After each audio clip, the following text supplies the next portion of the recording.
Que notre ville est face à un formidable défi, celui de sa transition écologique, mais celle-ci, vous le savez, ne sera possible que si, à l'impératif écologique, nous réussissons également à répondre à l'urgence sociale.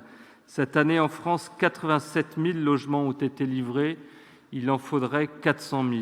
Autant vous dire que le mal-logement s'accentuera malheureusement et que les mouvements sociaux que nous avons connus ressurgiront à la moindre occasion.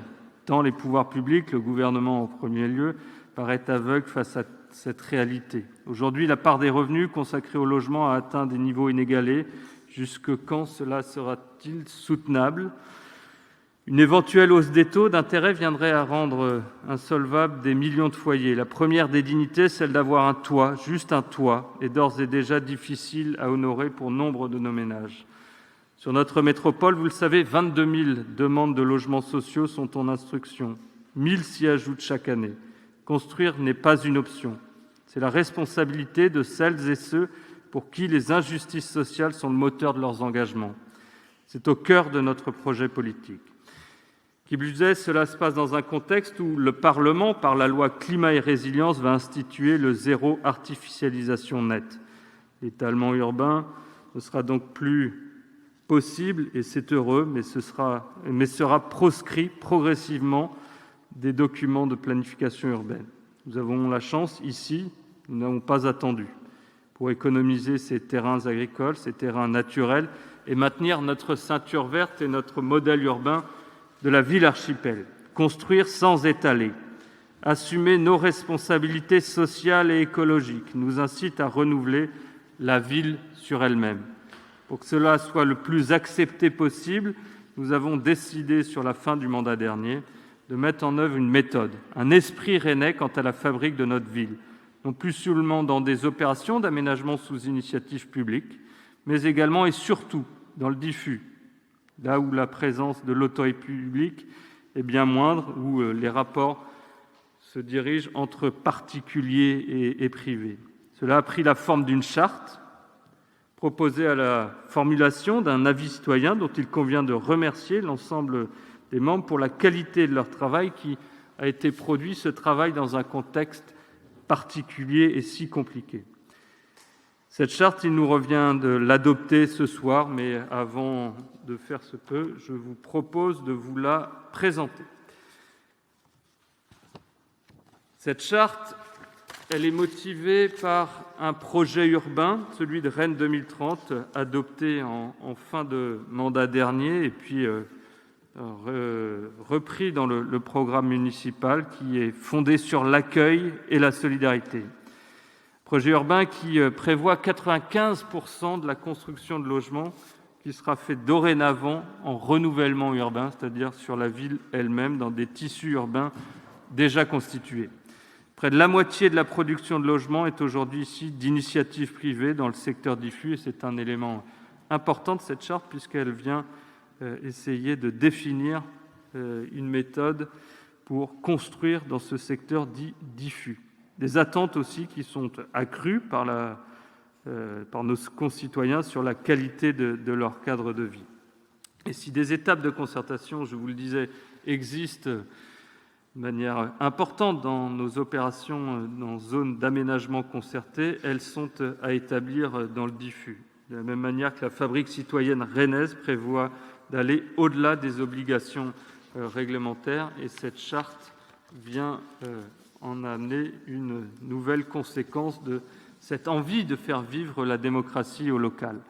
Alors la démarche de la charte construction et citoyenneté, elle s'est réalisée en 3 étapes. La première, je le disais, a été prévue et s'est déroulée sur la fin du mandat dernier avec 3 séances de co-construction avec des habitants, des acteurs professionnels et la ville qui a permis de mettre en place un diagnostic partagé des besoins que l'on avait présenté au conseil municipal du 19 décembre 2019.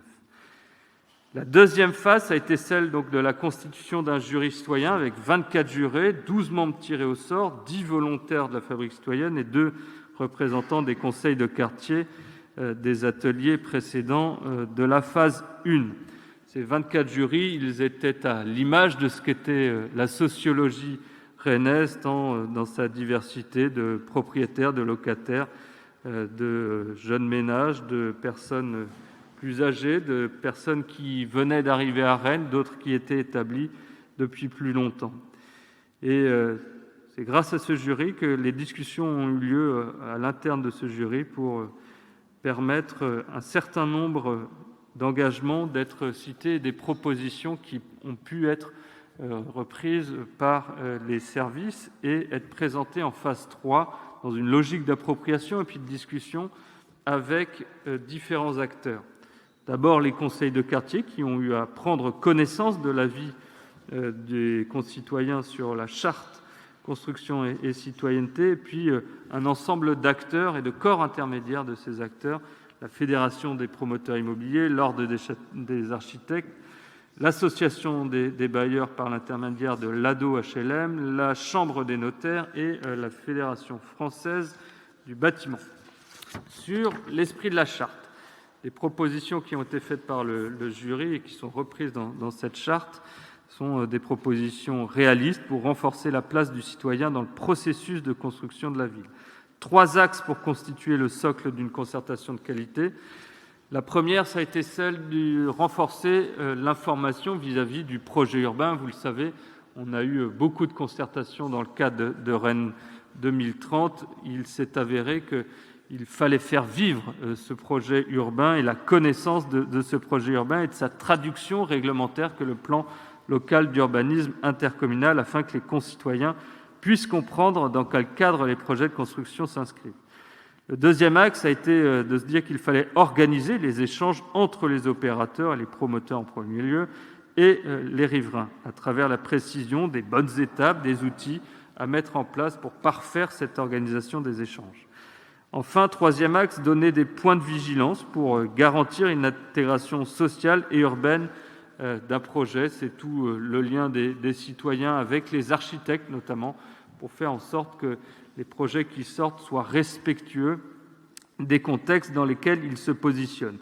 Dernier point, il a été indiqué par le jury qu'il fallait mettre en place un outil de suivi, et c'est heureux, de la mise en œuvre de la charte, c'est-à-dire qu'on aura à approuver cette charte, mais que cette charte vivra, on pourra en rendre compte annuellement et la réajuster suivant le travail de ce comité de suivi.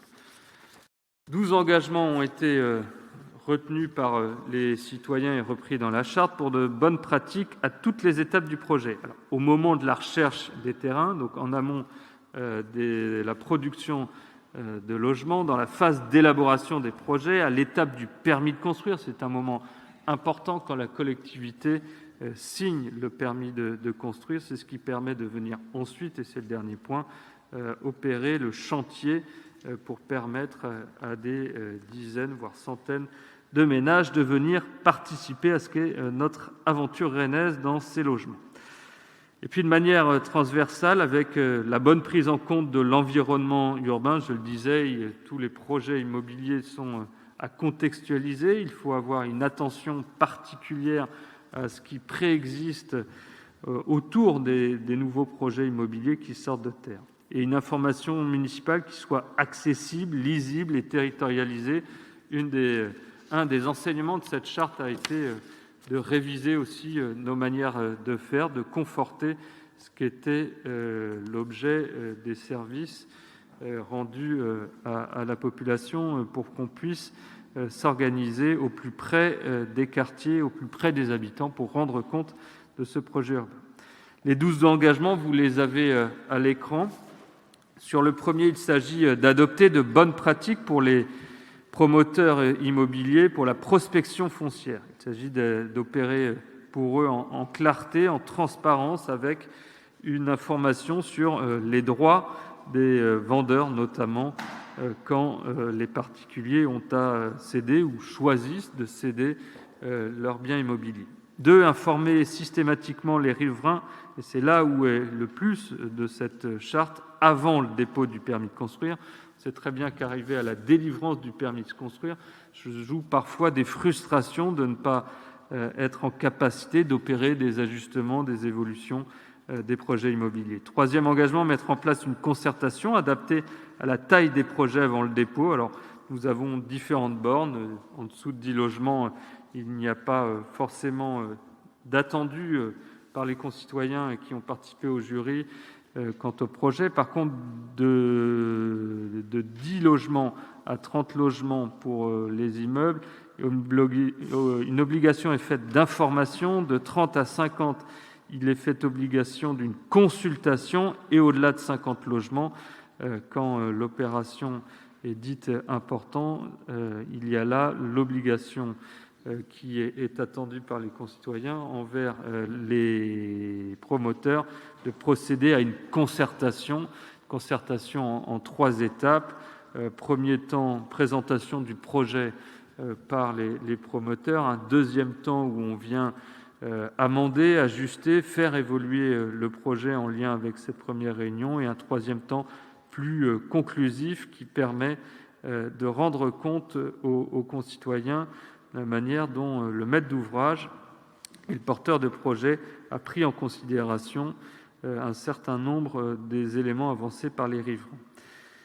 Quatrième engagement, remettre à la collectivité un dossier qui consigne les démarches d'information et de concertation menées en amont pour rendre compte vis-à-vis de la personne qui va instruire le permis de construire, et cela viendra donc enrichir cette phase d'instruction du permis de construire qui ira jusqu'à la délivrance du permis de construire. Cinquième engagement, informer sur l'architecture et l'intégration urbaine, notamment avec la production d'une notice architecturale.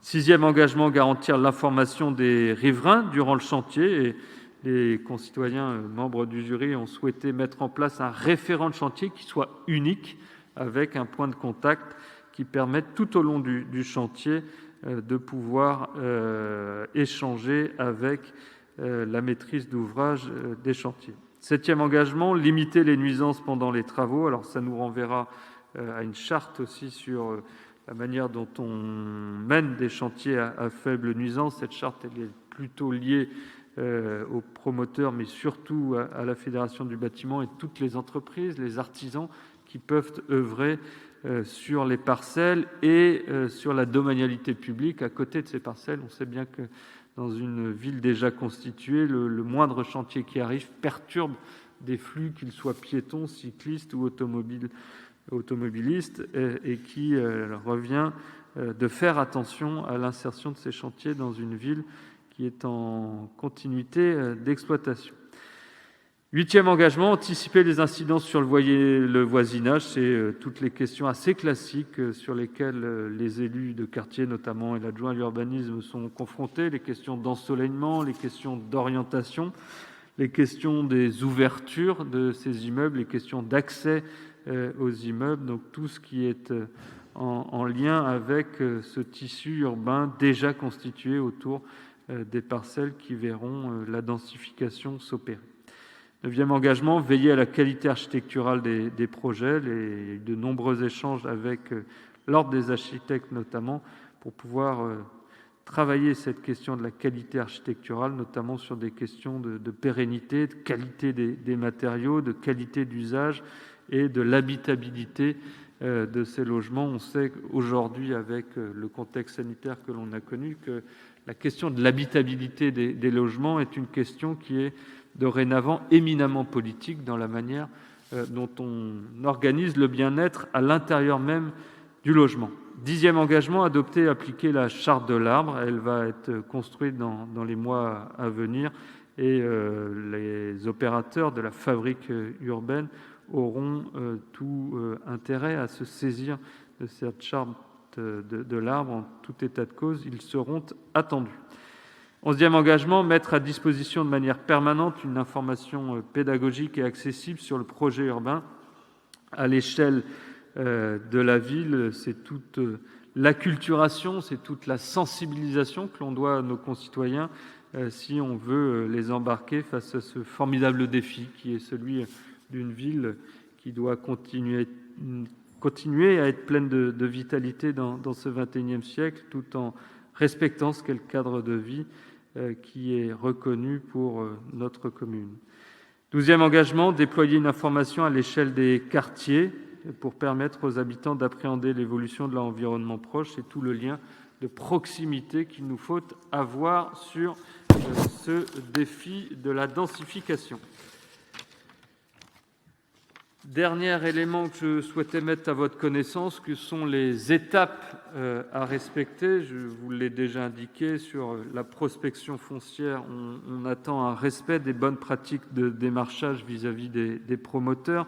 Ensuite se passe l'élaboration du projet avec un temps qui était invisible et qui sera dorénavant rendu visible, d'échanges entre la promotion immobilière et les services de la ville, et qui promotion immobilière seront appelés à venir informer les habitants en amont du dépôt de permis de construire, avec, suivant la taille des projets, je vous l'ai indiqué, des dispositifs là d'information, là de consultation, et pour les plus importants, de concertation, et cela vaut sur une borne qui a été fixée à plus de 50 logements par le jury citoyen. Dépôt du permis de construire, donc, qui est une phase importante. Instruction de 2 à 5 mois suivant la localisation du projet dans la ville. Vous le savez, si vous êtes en centre-ville, il y a quelques étapes, notamment celle de l'architecte des Bâtiments de France, qui sont à passer avant de pouvoir délivrer le permis de construire. Les 2 mois de recours habituels et réglementaires. Ensuite, vous avez 6 mois qui sont indiqués, mais ça, c'est à la charge du promoteur immobilier qui a recruté l'ensemble des entreprises qu'il doit pouvoir intéresser à la construction des logements qu'il porte. Et puis, le chantier en lui-même qui doit s'organiser sur 18 à 24 mois, classiquement, avec, je vous le disais, l'identification d'un référent chantier et des informations régulières des riverains sur le chantier. Et donc, tout au long de ce processus, un lien particulier à nos directions de quartier et à nos élus de quartier, pour faire en sorte que l'information soit le plus fluide possible dans la mise en œuvre de ces projets immobiliers.